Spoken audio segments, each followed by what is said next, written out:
नमस्ते मित्रों, आप सबका एक बार फिर से स्वागत है मनुस्मृति स्वाध्याय की इस कक्षा में। कुछ मित्रों ने बहुत अच्छे रिस्पांस दिए हैं, बहुत अच्छा आप लोगों का रिस्पांस रहा है। चलिए मित्रों, इसी में ही हम आगे का श्लोक सुनते हैं। ग्राम दोषान् समुत्पन्नान् ग्रामिकः शनकैः स्वयं शंसेद्ग्रामदशेषाय दशेशो विंशतिशिने।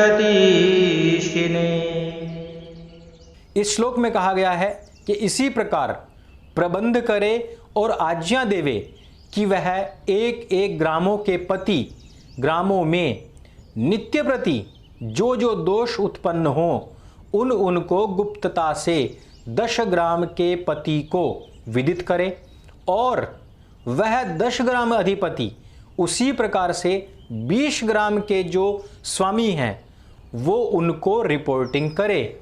और वो जो रिपोर्टिंग है कब कहा गया है?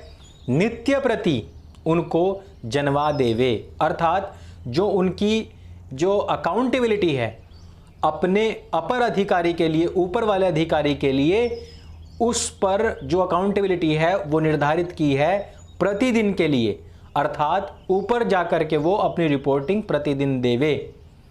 अगले श्लोक में सुनते हैं क्या कहा गया है। विंशतिशस्तु तत्सर्वं शतेशाय निवेदये शंसेद्ग्रामशतेशस्तु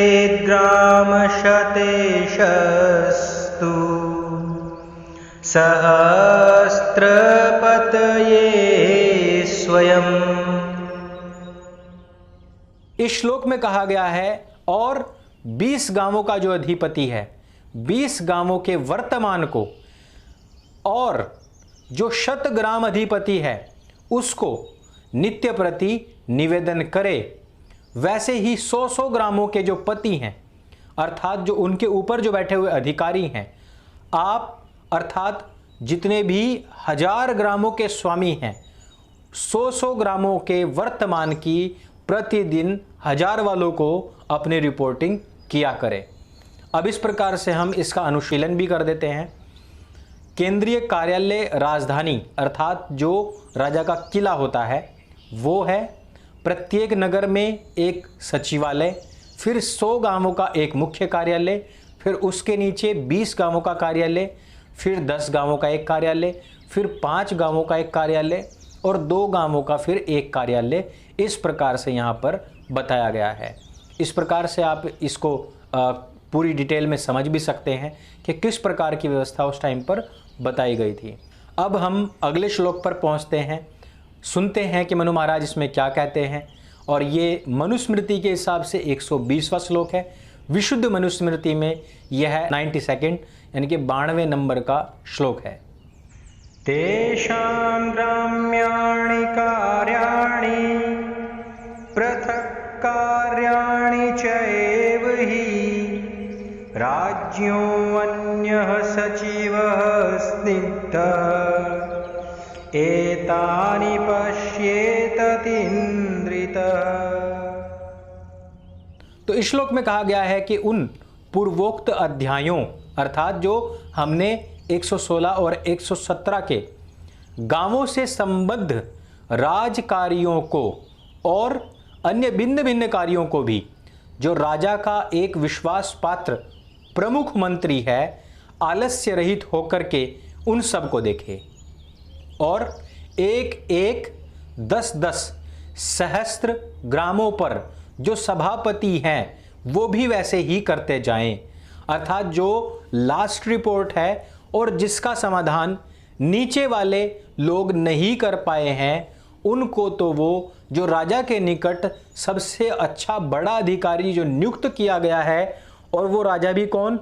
विश्वास पात्र भी हो और आलस्य से रहित भी हो, उनके पास में तो लास्ट रिपोर्ट पहुंचे। लेकिन उससे पहले ही वो अपना जो नीचे नीचे वाले हैं अपने अपने स्तर पर उनको निपटाते रहें। अगली बात क्या कही गई है कि जो अध्यक्ष है वो अपने से नीचे नीचे वाले कार्यालयों में आलस्य प्रमाद को छोड़ करके न्यायाधीश राजपुरुषों के कामों को वहां पर सदा घूम घूम करके देखता रहे।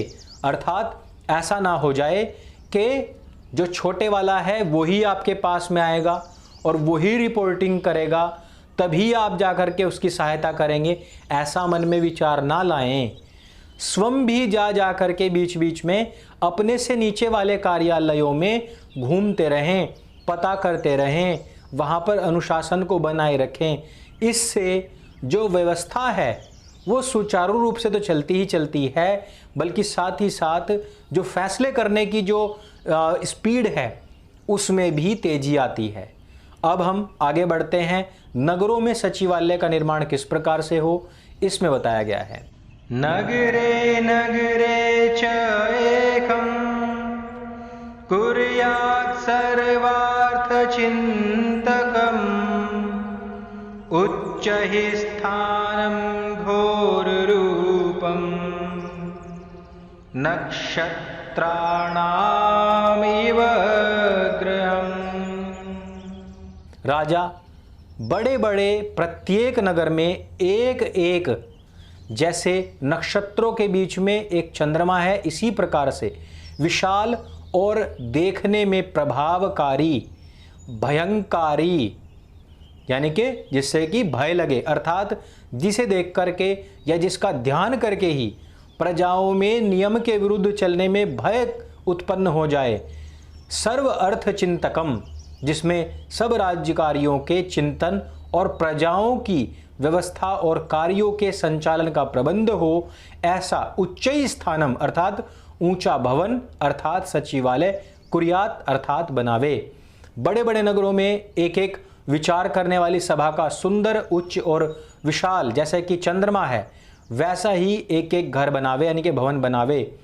उसमें बड़े बड़े विद्यावृद्ध की, जिन्होंने विद्या से सब प्रकार की परीक्षा की हुई हो, वे बैठ करके विचार किया करें। जिन नियमों से राजा और प्रजा की उन्नति हो, वैसे वैसे नियम और विद्या प्रकाशित किया करे। इस प्रकार से मनु महाराज इस श्लोक में कहते हैं। अब थोड़ा यहाँ पर हमको रुकना पड़ेगा। रुक करके हमें देखना चाहिए पीछे मुड़ करके कि क्या इस प्रकार की व्यवस्था प्रत्येक देश के अंदर नहीं है? क्या हजारों वर्षों से जो विधि, जो न्याय व्यवस्था चली आ रही थी, क्या प्रत्येक देश ने हमारे यहाँ से अडॉप्ट उसको नहीं किया? हमको सबसे प्राचीन सभ्यता कहा जाता है, तो क्या वो सभ्यता अनुशासनहीन थी? जिस समय पर हमारे यहाँ पर सभ्यता चरम पर थी, उस समय तो आज जिनको सभ्य कहा जा रहा है, जिनसे चोरी करके सामान लिया जा रहा है, उन लोगों के पास में उठने बैठने, इवन जो टॉयलेट पेशाब आदि जाना होता है उस तक की तमीज़ नहीं थी। खाने पीने तक की उनके पास तमीज़ नहीं थी। लेकिन क्या हो गया है कि हमारी चीज़ जब तक विदेश से वापस घूम करके यहाँ ना आ जाए, हमको उस चीज़ की इज्जत नहीं रही है। क्योंकि 1000 साल गुलाम जो रहा है, तो गुलामी की जो मानसिकता है उसकी वजह से दिमाग के अंदर कीड़े पड़ चुके हैं।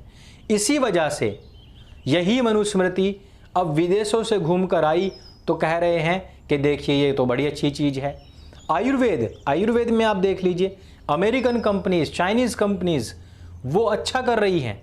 जब भारत में इसी चीज़ को बताया जा रहा था तब कुछ नहीं था, तब षड्यंत्र करने वाले लोग बता रहे थे कि आयुर्वेद में तो कुछ भी नहीं है। आज पूरा विश्व आयुर्वेद को अपना रहा है। लेकिन ये जो संकीर्ण मानसिकता के कूपमंडूक हैं, जिनके पास में सिर्फ झूठ बोलने के अलावा कोई काम नहीं है, वो लोग अपने अपने कुओं में पड़े पड़े टर कर रहे हैं, लेकिन उससे कोई फ़ायदा होने वाला नहीं है। योग, ध्यान, प्राणायाम और आयुर्वेद ने विश्व के अंदर जो तहलका मचाया है, ये सही समय रहते भारतीय लोगों ने इनके पेटेंट्स करवा लिए, नहीं तो ये भी आज विदेशों से ही आता और हम कह रहे होते कि आयुर्वेद की जो शुरुआत हुई थी भैया वो तो अमेरिका में और इंग्लैंड में हुई थी और वहाँ से ले लिया, नहीं तो भारत में तो था ही क्या। हमेशा लोगों को ये कोसने की आदत पड़ गई है कि भारत में तो था ही कुछ नहीं, या फिर कुछ लोग ऐसे हैं कि भारत में ये था, भारत में वो था, लेकिन क्या था वो बताना नहीं है, उसके ऊपर स्टडी करनी नहीं है, उसका जो पठन पाठन है वो करना नहीं है, उसके अंदर की जो गूढ़तम रहस्य है वो बताना नहीं है। तो इस तरीके से भी काम नहीं चलेगा। इस वजह से सिर्फ बैठ करके, कई बार मैं देखता हूँ राजीव भाई के स्पीचेस सुनते हैं, ये था वो था वो था ये था, अब क्या है या आप क्या कर रहे हैं, कब तक सिर्फ सुनते रहेंगे? कभी तो अपनी रिसर्च भी सामने लाइए, उसको प्रकट कीजिए। इसलिए ये समय है कि उनके बताए हुए मार्ग से प्रेरित होकर के अब अगला स्टेप करें। वो बताते थे कि कभी गुरुकुल थे तो ऐसा था, तो वास्तव में अगर ऐसा था तो एक बार इन चीज़ों को भी हमने प्रचारित प्रसारित करना पड़ेगा। इन वीडियोस को भी मैं चाहता हूं कि आप प्रचारित प्रसारित करें, लोगों को बताइए कि जिन देशों को गुलाम बनाया गया वो क्यों बनाया गया, क्योंकि हम इन चीज़ों को भूल गए। हम मांसाहार शराब आदि में फंस गए, हम ढोंगी बाबाओं के चक्कर में फंस गए, हम इस्लामिक प्रोपेगेंडा चलाने वाले कथावाचकों के प्रोपेगेंडा में फंस गए, इस वजह से हम गुलाम हुए। सनातनी बनिए। सनातन वैदिक जो शब्द है वो हमारे धार्मिक ग्रंथों का है। धार्मिक ग्रंथ बताएंगे कि आपकी पहचान क्या है, ना कि 18-20 देशों से लाया गया कॉपी पेस्ट नामक पुस्तक बताएगा कि आप क्या हैं। वहाँ तो बता दिया कि आप हिंदू हो, और अब हर कोई ढपली बजा रहा है कि हम तो हिंदू हैं, हम तो हिंदू हैं, जबकि नहीं, कोई धार्मिक ग्रंथ आपको हिंदू नहीं कह रहा है, वहाँ हिंदू शब्द ही नहीं है। इस वजह से आप लोगों की जिम्मेदारी बनती है कि इन सब चीज़ों का प्रचार प्रसार उसी मुखर रूप से करें जिस प्रकार से आप अपने भारत के गौरव का प्रचार प्रसार करते हैं। लेकिन ये नहीं बताता कोई कि वो गौरव था क्या, ये है वो गौरव।